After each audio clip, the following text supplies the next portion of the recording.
तव कथामृतं तप्त जीवनं कविभिरीडितं कल्मषापहं श्रवणमङ्गलं श्रीमदाततं भुवि गृह्णन्ति ये भूरिदा जनाः.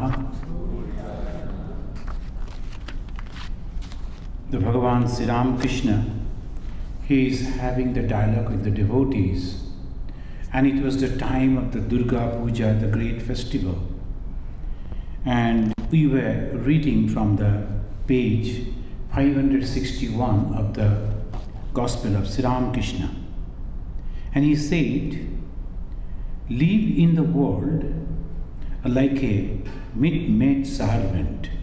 And before that, he said, never mind, one can realize God in the world too. So this is a great statement. Always it is said that you have to renounce, otherwise you will never realize God. Because God and the world are completely two different things. It's just like light and darkness. That is, in the Vedanta they always say like that. How come Bhagavan Sri Ramakrishna says that you can realize God while living in the world? Here, the divine and the worldly, they're completely two different things. The divine is the real, world is unreal. Divine is peace and happiness, world is conflict and sorrow. Just like the light and the darkness. How Bhagavan Sri Ramakrishna could say that you can realize God while living in the world? So then he is explaining. He said that if only one is sincere, now I read the whole statement again. Never mind, one can realize God in the world too. If only one is sincere. I and mine, that is ignorance. But, O God, thou and thine, that is knowledge. Now he gives that, and again he will be explaining. If he is sincere, he said that. Wherever you are, you can realize God. If you are sincere. Now what does it mean by this simple word sincere? What is this sincerity? Absolute faith in the existence of God. That is the first thing. Absolute faith in the existence of God. And second, uninterrupted practice to realize God. So these are the two things. If it comes together, then only it is called sincerity. If you are sincere wherever you are, you can realize God. But sincerity means I am going to realize God. That means I should have the complete faith in the existence of God. And second, uninterrupted practice. What type of practice? Sri Ramakrishna mentioned, live in the world like a maid servant in a rich man's house. He is giving the details about that to impress the mind, to understand. And he, in different places, he said, live like a dry leaf. The dry leaf, it is falling from the tree. Then, according to the wind, whichever way it is blowing, it is carrying by that. For him, but for that dry leaf, nothing is permanent. It will go wherever the wind will take it. So depend on the will of God, wherever the God takes you. Sometimes you are happy, sometimes unhappy, but should not be affected by anything. That is, second he says, like a tortoise. The tortoise, they will, when they are giving the egg in one place, then they go to the water, but constantly keep the mind over there, where he kept the egg. Where she kept that egg, then you'll come back to that. Or like a kitten, the small kitten, and it's always, wherever it is, Wherever the mother cat will take, the kitten will go. No choice for it. So that means you have to completely depend on the God's will. So that is the way only one can realize God when he is in the world. And he is mentioning in little details he is giving, and wonderfully, the picture is so clear. This maid servant, she performs all the household duties, bring up her master's child, and speaks to him as my Hari. But in her heart, she knows quite well that neither the house nor the child belongs to her. She performs all her duties, but just the same, her mind dwells on the native place. Likewise, do your worldly duties, but fix your mind on God, and know that house, family, and son do not belong to you. They are God's. You are only His servant. Now, friend, this is the condition. If anyone wants to realize God from the household, this is the condition. And you know that just recently, last weekend, we completed our third spiritual retreat in Ganges. Then one lady came and told, can you please tell us, explain that there is a group. So they are interested. So they were asking, can you please tell me what about this Vanaprastha? You know that in the Bhagavata itself, maybe in the next Sunday, we'll be discussing about that particular portion where the God is creating the different jatis, Brahmana, Kshatriya, caste, and also the ashramas, Brahmacharya, Garastha, etc. Vanaprastha is an ashrama, is a condition of life. And in the Indian mind, they always think, they understand this too, but about the Vanaprastha and Sannyasa, a little bit confusion. Does it mean I have to leave everything? So she wanted to know about the Vanaprasthi. This is the Vanaprasthi mentality. Living in the world but not of the world. Working for the world but not of the world. All the time thinking that I am completely different. This is a real challenge. And that is the secret to realize God while living in the household. Apparently people will never understand. But your attitude, your temperament, your thinking, all very subtle way inside the mind, constantly is going towards God, attached with God, thinking of God and nothing else. And what will happen? This second, he will come slowly. I ask people to renounce mentally. First he said, say how he is taking. First he said, one can realize God while in the household. As a completely different, very challenging statement. Because all the tradition of the Hindus and all others also, they say, no, you cannot realize God. Jahan kaam tahan nahi ram. Where there is desire, there is no God. Jahan ram tahan nahi kaam. And where is God, there cannot be any worldly desire. So obviously this is an age-old decision and advices. How suddenly Sri Ramakrishna says completely different way? Now he is a great master. So if you now say, if you like to realize God, you have to renounce the world. People will say, no, it's not possible. None will come. So he is preparing the mind slowly. And he says, no, whatever you are doing, it's okay. You must be there. Whatever you like, you do only. Now, he begins with only. Only, don't get attached. Give the mind to God. How? I am in this world working like a maidservant. This house, this family, this all, nothing belongs to me.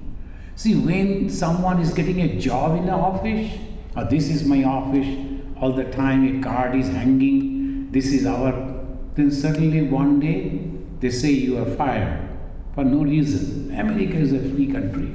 They can hire, they can fire, whatever. So you are no more. Next day you have to put that card off and you have to search for something else. Maybe you will get a job in a company which is completely with that another, completely different from your first one. And you are sincere to the second company again now. It goes, the life goes in that way. If you think in this way, the world doesn't belong to us. And I love a person or this, and then we get married, then we are not going together, so go to the court and divorce. No, again. Again it goes in this way. Life is like this only. Again and again we realize it, experience it, but we do not understand only this attitude. Unattached attitude can help me while living in this world, understanding this everything is temporary. So living in a nice, happy way, I can realize God. So that is what Bhagavan Sri Ramakrishna teaches over here. And today, this topic is really not only interesting but very important.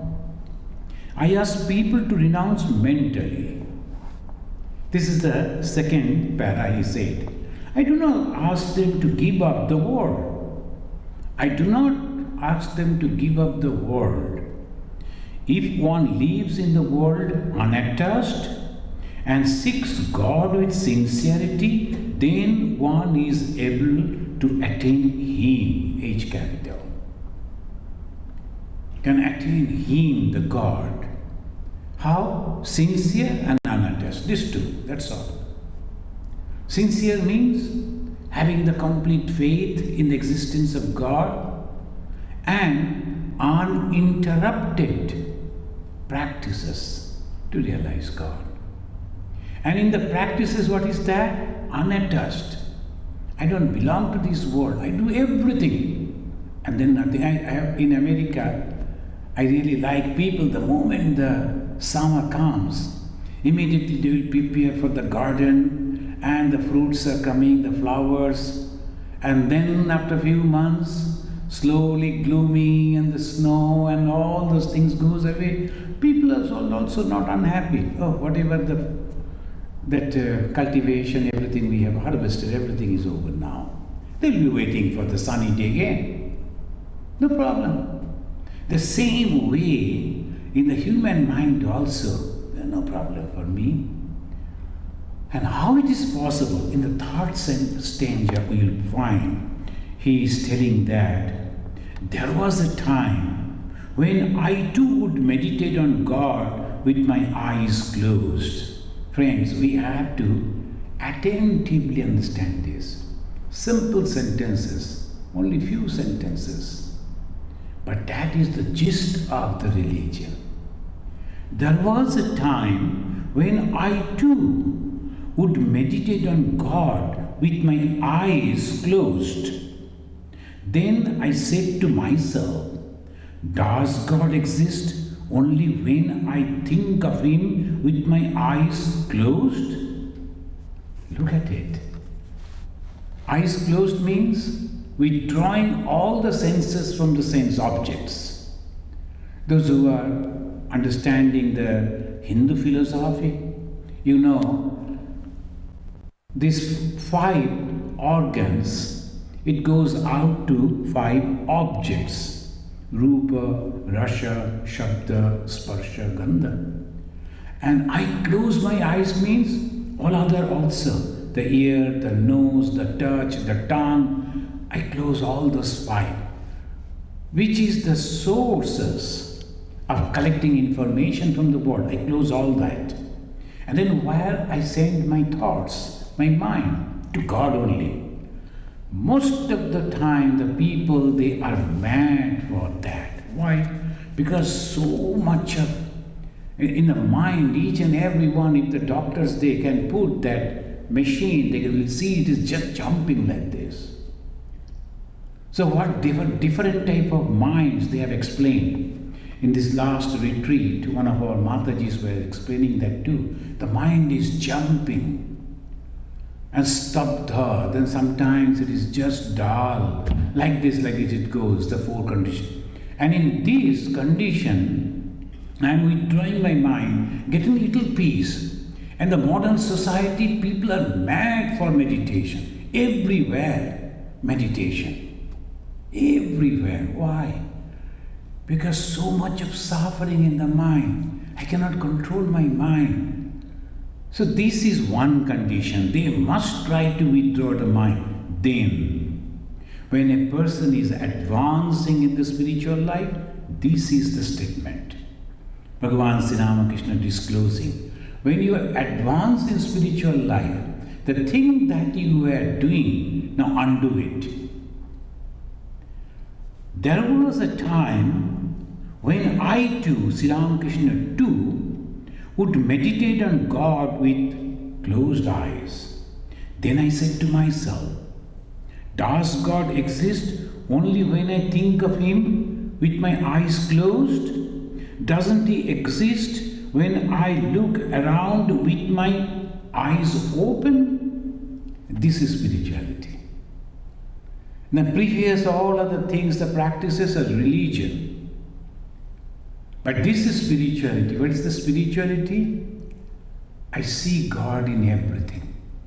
Seeing God in everything. Except God, there is nothing. So that is ultimately called spirituality. So he is telling like that in the Upanishads, if you go, in some of the Upanishads it says, Tat Srishtva Tadeva Anupravishat. The God created this phenomena, the world, everything.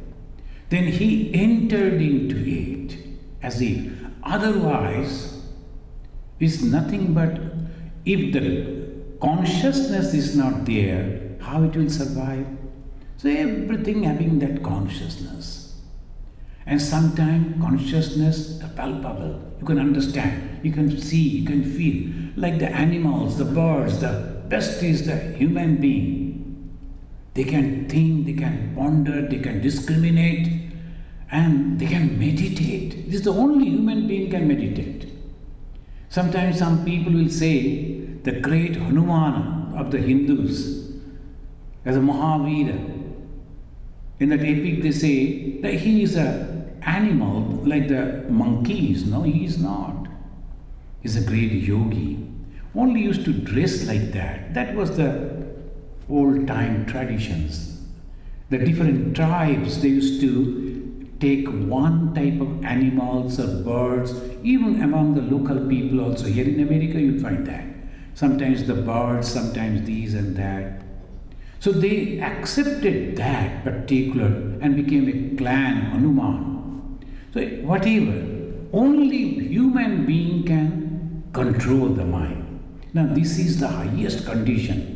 Now, after controlling the mind, then it is opening the eyes to see that what I see, what I realize inside my heart, it exists in the outside also, everywhere.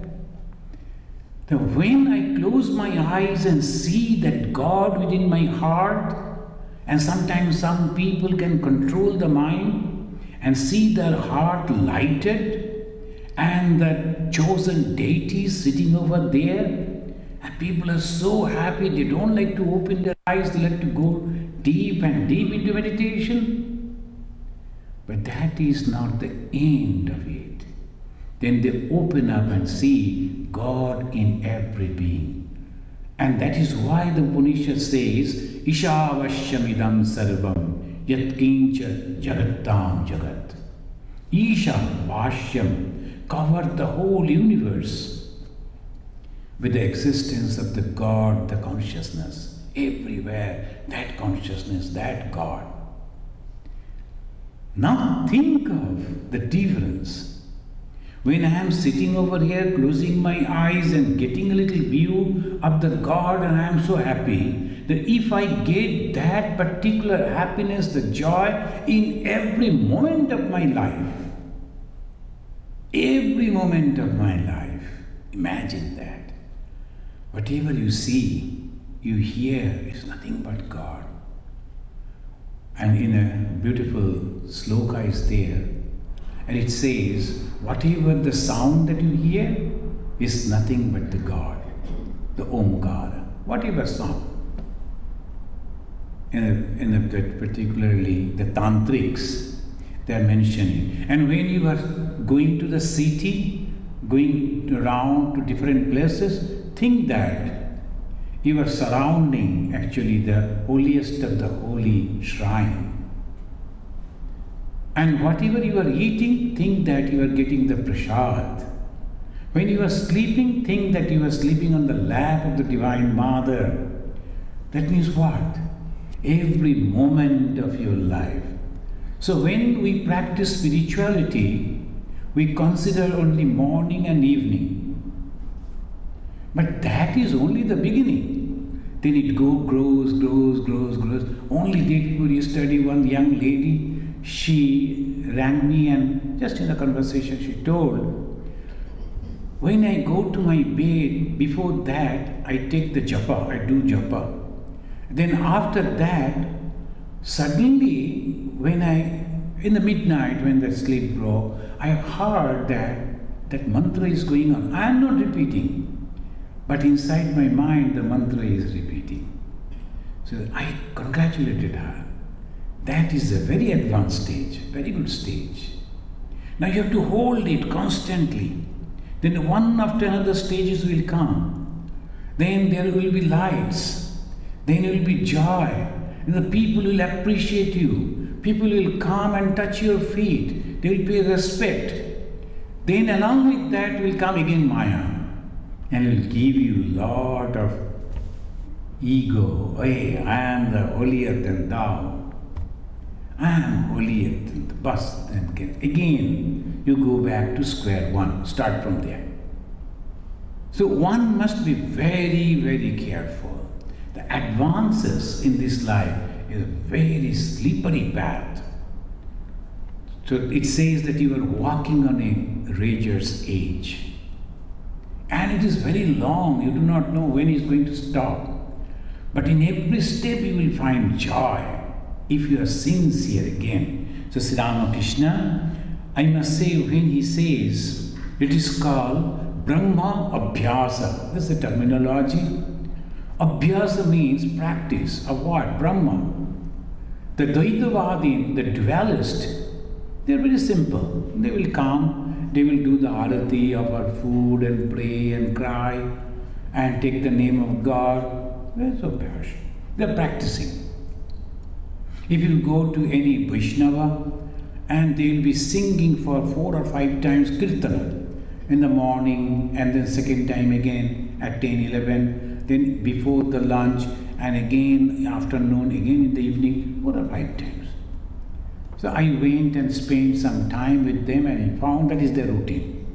If you go to the Vedantin, 5 times they are meditating.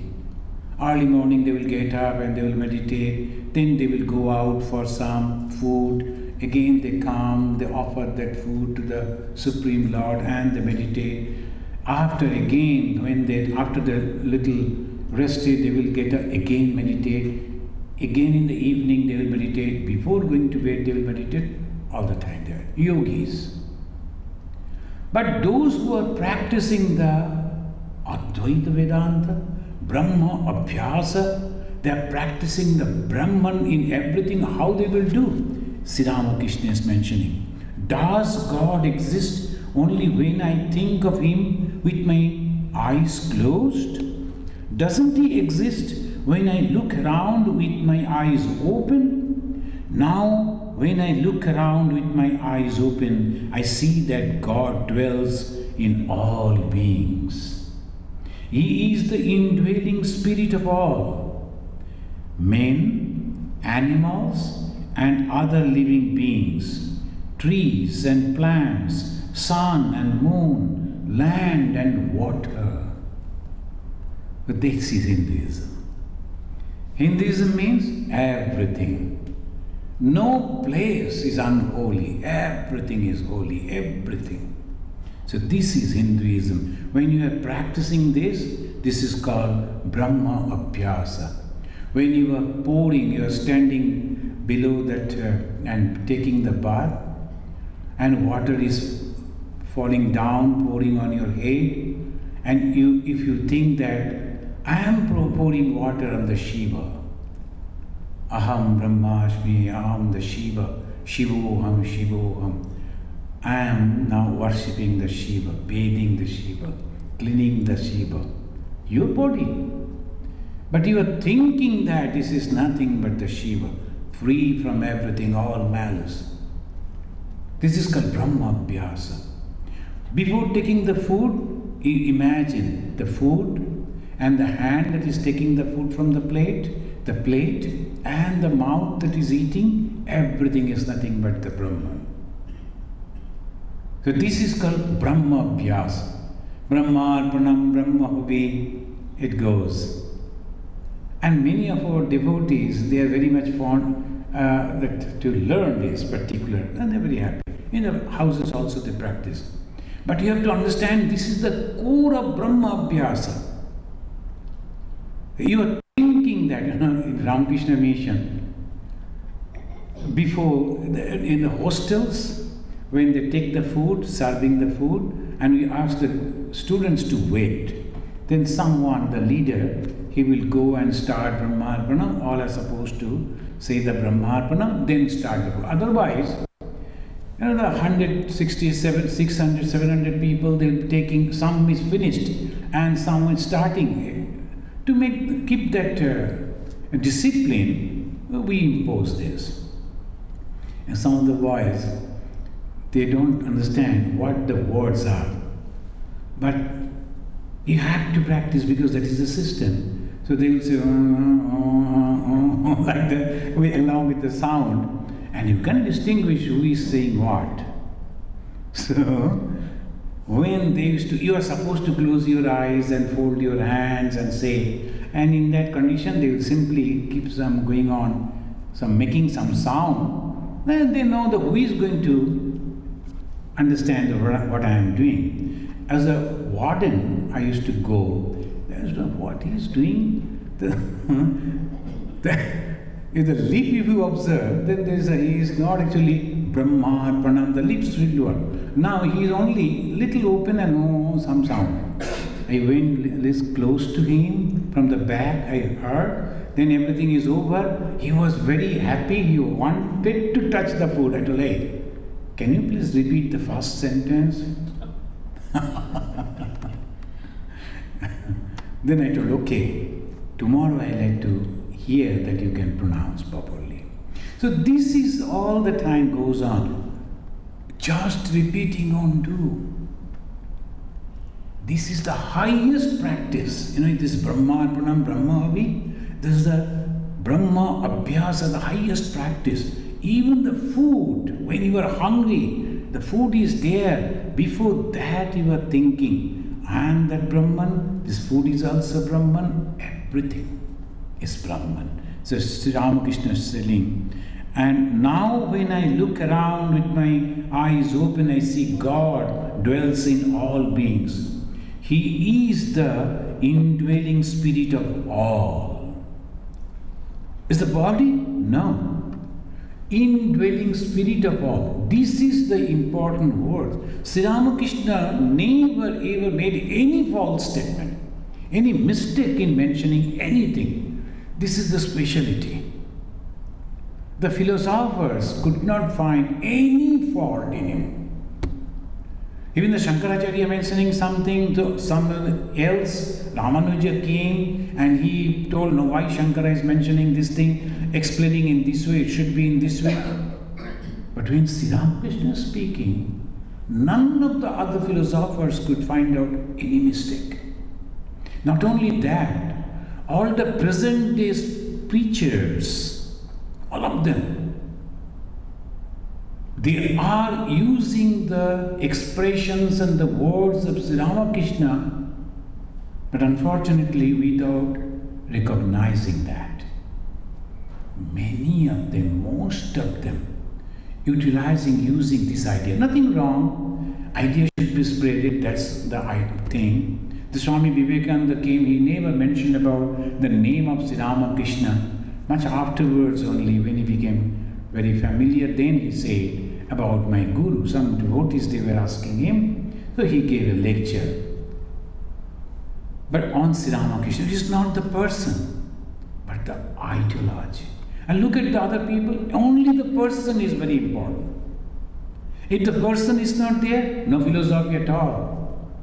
Why? Because they are depending on that particular person. The person is holding the glass in the left hand, all the followers will hold the glass in the left hand. The person is keeping some beard, all the followers will. And he is walking like this, all the followers will. This is all dogmatism. I love that person, is okay. This is my guru, no problem. But the philosophy should be understood properly.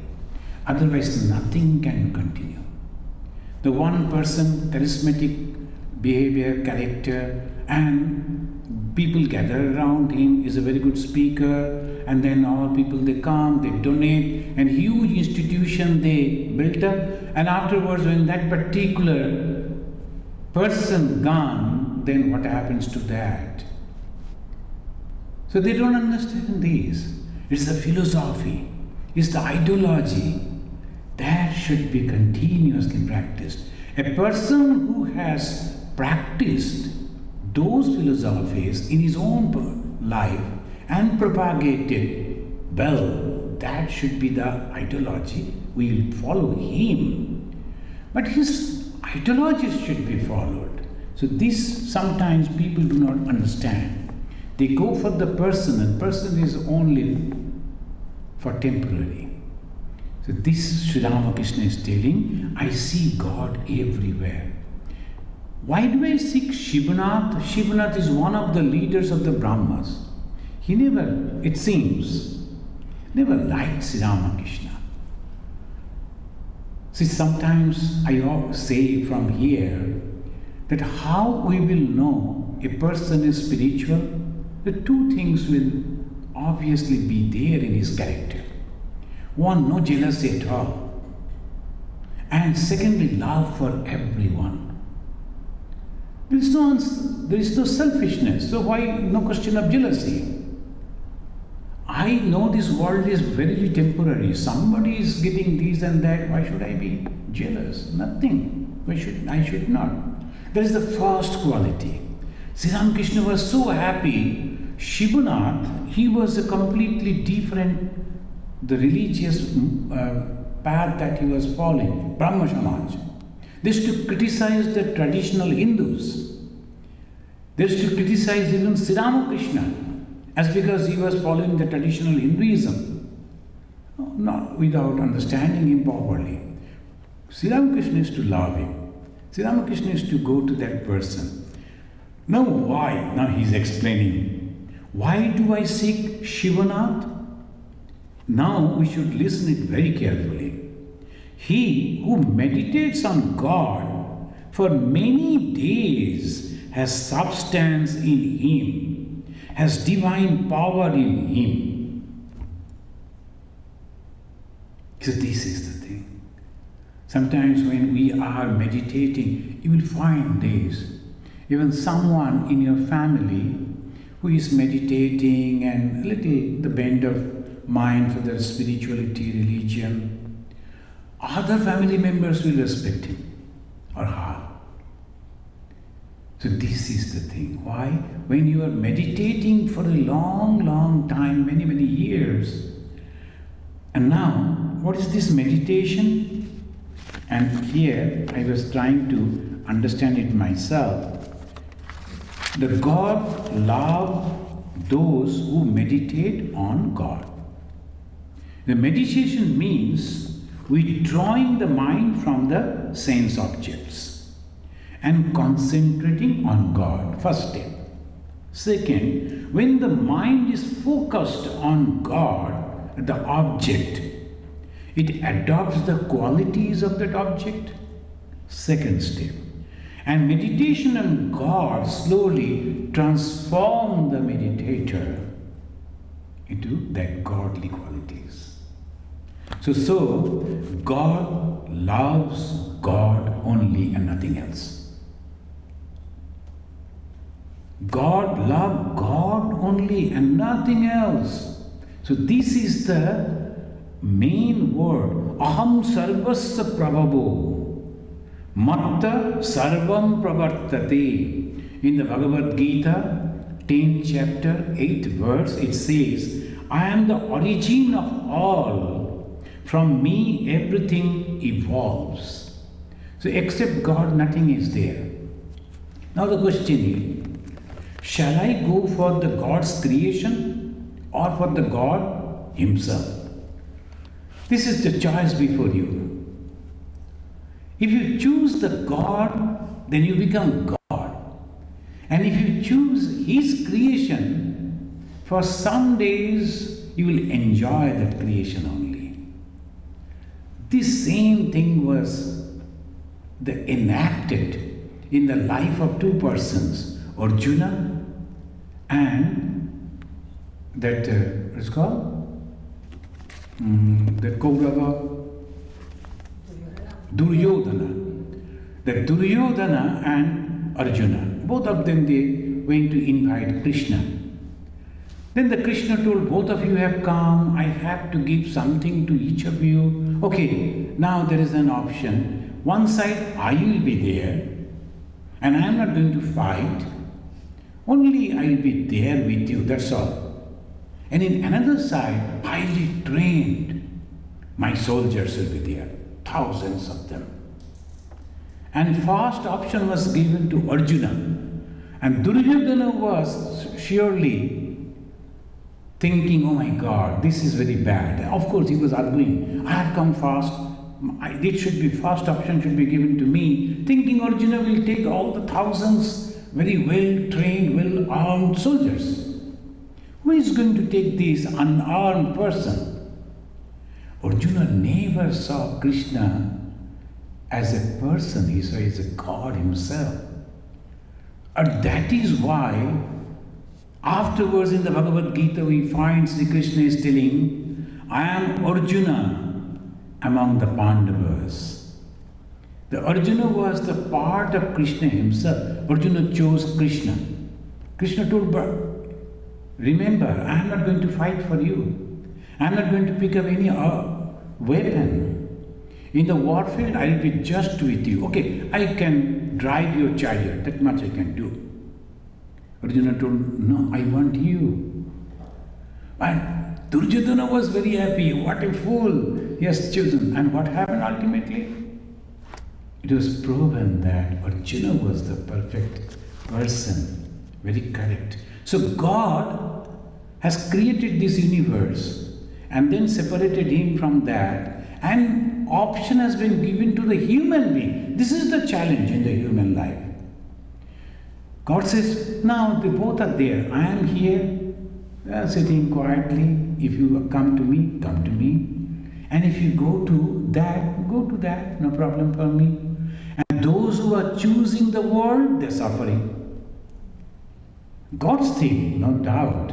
But God is not there. God is separate from them. So this is Aham Sarvasya Prabhavo. I am the origin of all. Matta Sarvam Pravartate. From me everything evolves.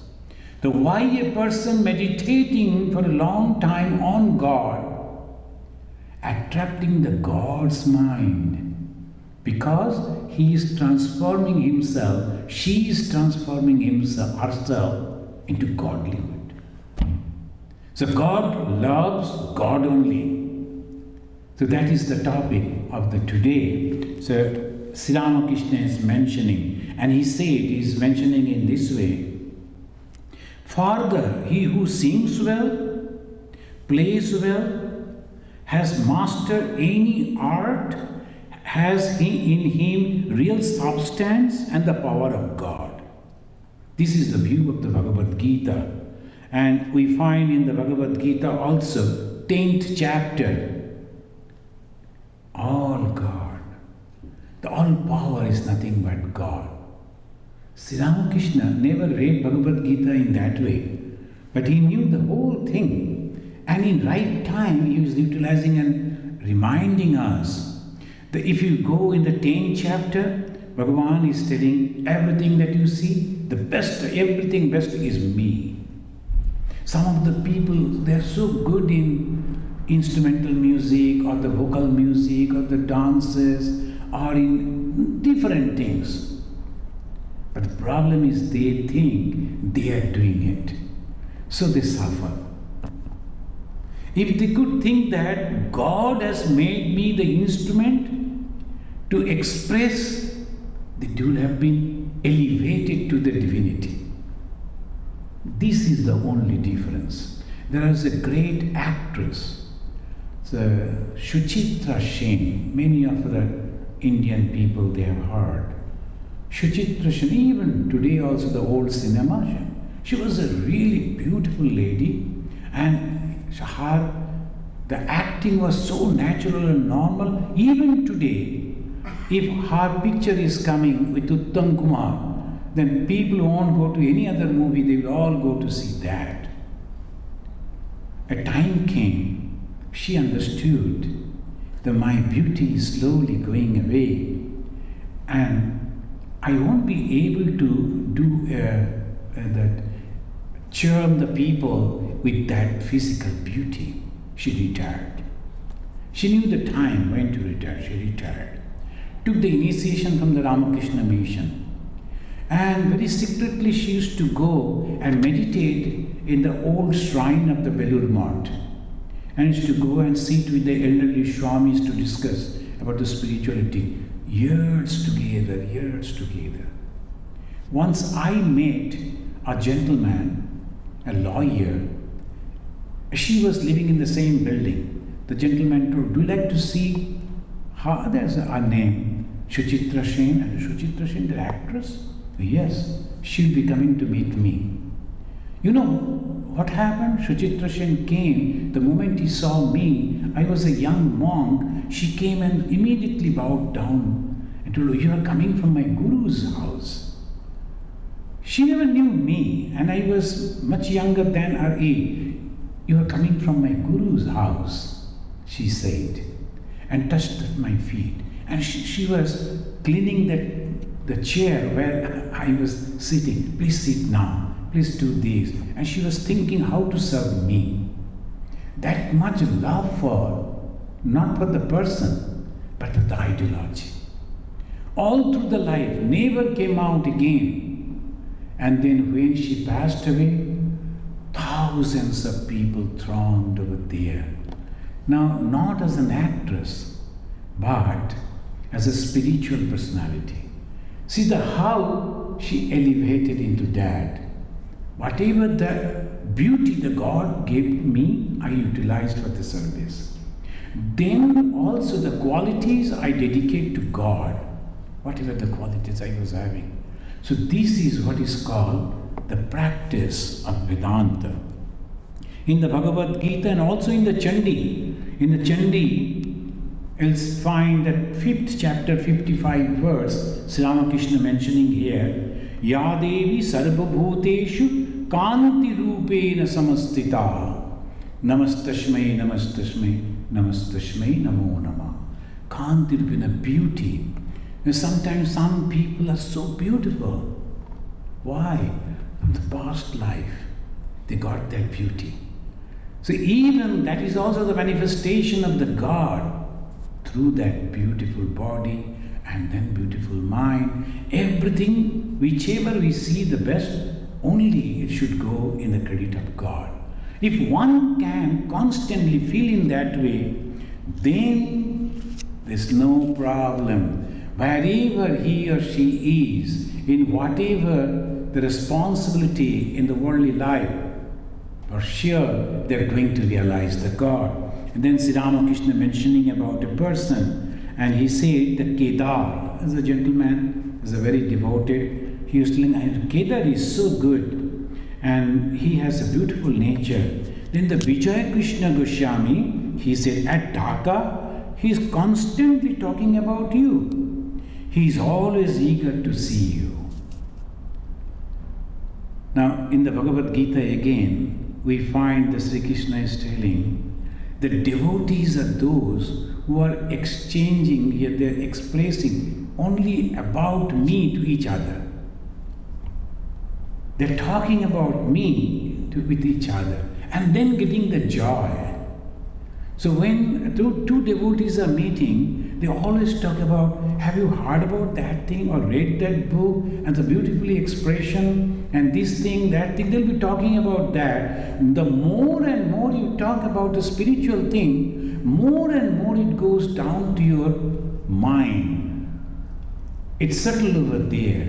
In the subconscious mind also it is there. Constantly you are thinking about that and getting the transformation. So this is what Bhagavan Sri Ramakrishna said. Then Master Masha is giving the description. He is leaving the house. All devotees, Brahma devotees, they came and in a line they were touching the feet of Sri Ramakrishna. The Sri Ramakrishna was a Kali Manvi Pujari. He was a devotee of goddess Kali. Brahmas never liked this Kali.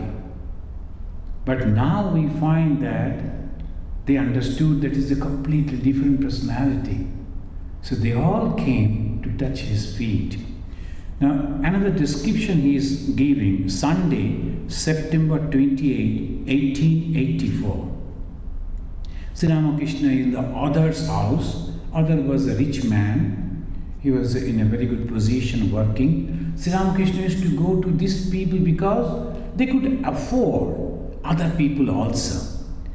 So, the person who is little rich and having a big house, Sri Ramakrishna used to go and all other devotees also assemble over there and they could be accommodated into that house and the parlor and also give them little refreshment. So Sri Ramakrishna used to practice in that way. And people they gathered and he saw two persons, they were fighting with each other. One is Vijay, another is Kedar. But both of them they used to like Sri Ramakrishna. So both of them came to meet Sri Ramakrishna there. And Sri Ramakrishna asked them to embrace each other and to forget the enmity and become friends again. And he was very happy. See, those people again just become friends.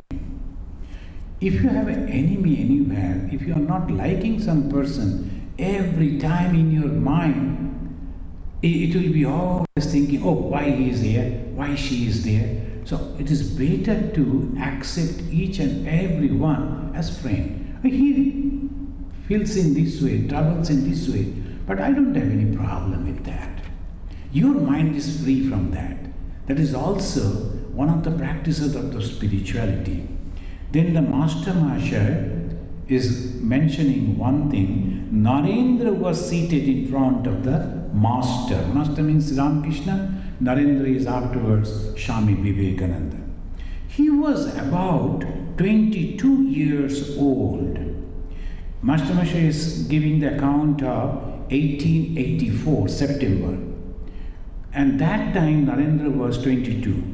1886, Sri Ramakrishna left his body and then Narendra took the sannyasa.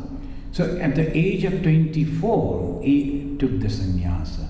So by this way only they calculate. While Sri Ramakrishna was talking thus, his eyes, this is also very wonderful thing to notice. Sri Ramakrishna was talking, suddenly his eyes fell on this young boy, upon his beloved disciple. At once, the master stood up and went into samadhi.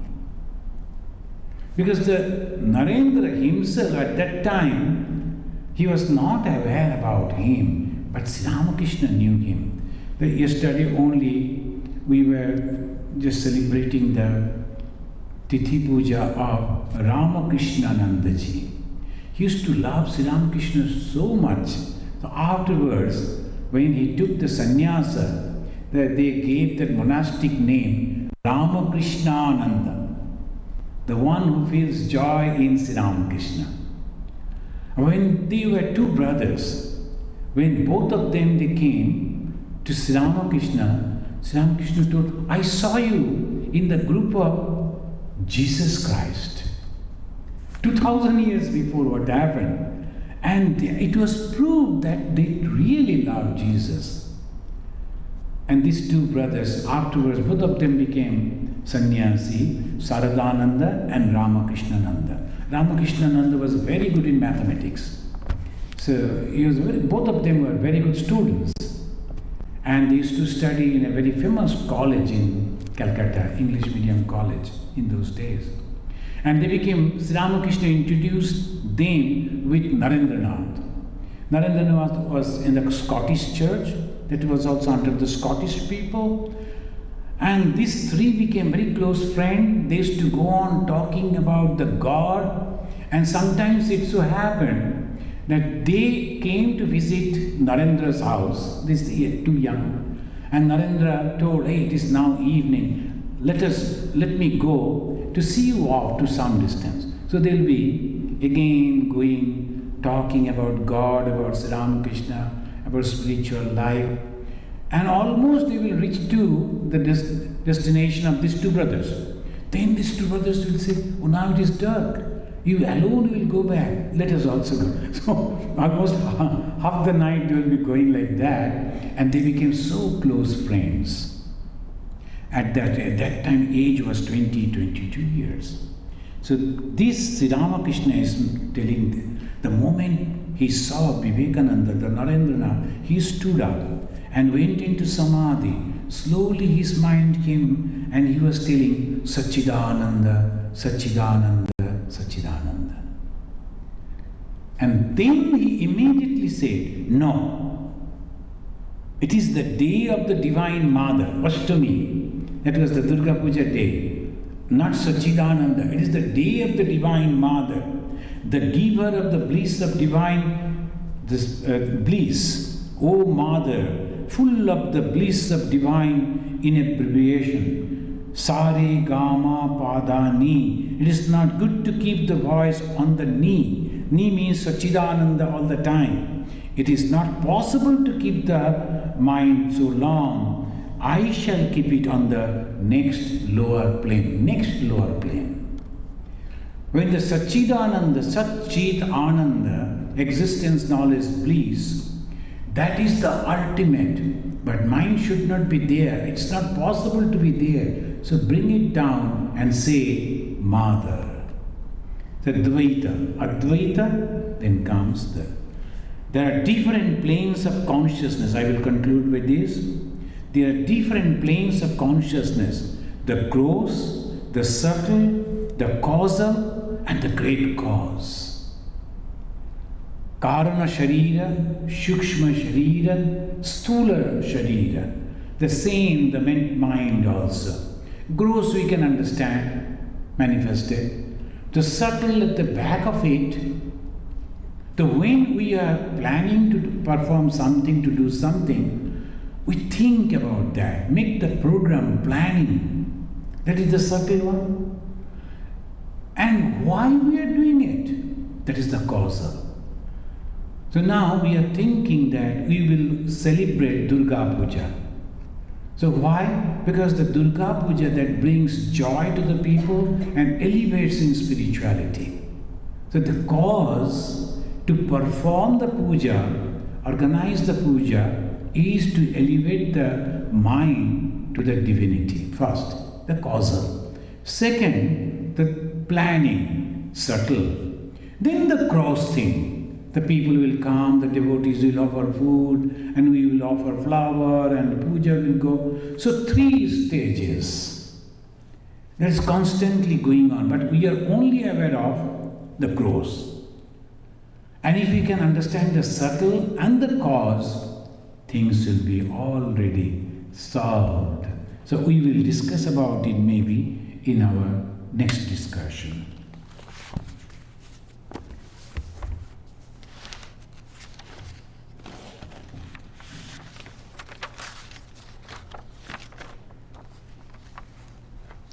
Niranjanam Nityam Ananda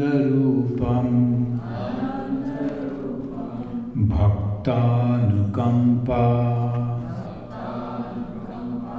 Drita Vigraham Vai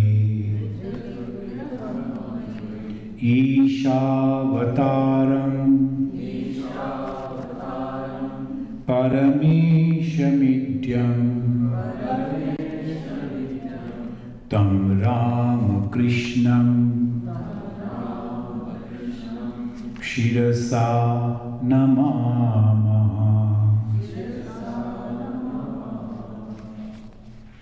Om Shanti Shanti Shanti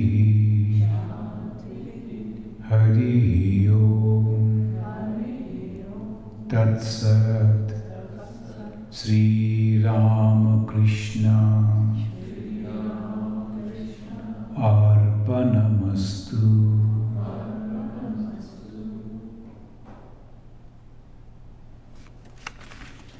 Friends, devotees, you know that again in this month we will have a retreat in the Ganges, and the Swami is coming from Houston. Is a very good scholar. So if you have not registered yet, please register. And in this month we will have a 2 hours retreat with Sarvapriya. There's some morning time people can spend. It will be a little difficult for him, though.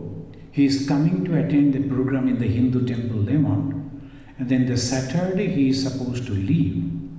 So I told in the morning time, if you give 2 hours to, I will invite some devotees, they can be here. Because he is a very good speaker and people like to listen to him. They will be benefited by his talk. So I have already sent out the flyer, you must have seen. So if you are registering, send a check of $25. I am charging $25 for 2 reasons. One, I will be giving the refreshment. People will come here at 9:30. So naturally they will start from 8:30. So a little refreshment is necessary. So that is the first thing. And after the talk, so they will have the packet lunch and they can go. So that's why for that expenditure here. So that will be on the Saturday, 17th August. 16th will be in the Hindu temple in the evening. 17th will be here.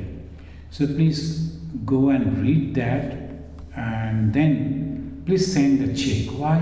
Because we will have the list, and that particular day 17 we have to close the temple for some time, maybe up to 1:30 or 2 o'clock, because you know that it is a craze.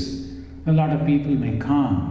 We won't be able to control, so we will have limited packets of lunch. So we have to have this disciplinary thing. So people will be allowed once again to come to the shrine after maybe 2 o'clock, maybe 2 o'clock, 2:30. He is leaving by 2, so it will be open then. This is the thing. And Ganges retreat as usual.